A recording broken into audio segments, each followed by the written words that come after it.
dyan, tigil na rin ang Facebook mo.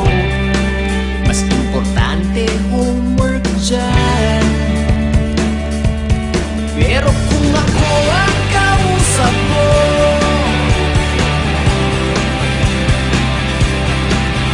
kung ako ang kausap mo,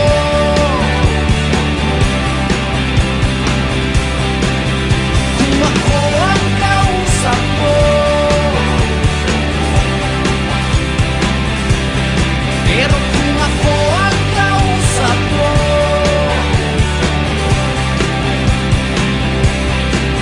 iuwi ng maaga, magpupuyat tayo't sabay matutulog. Di mamalayan ng oras, magkausap hanggang umusok ang telepono. Manonood tayo ng sine at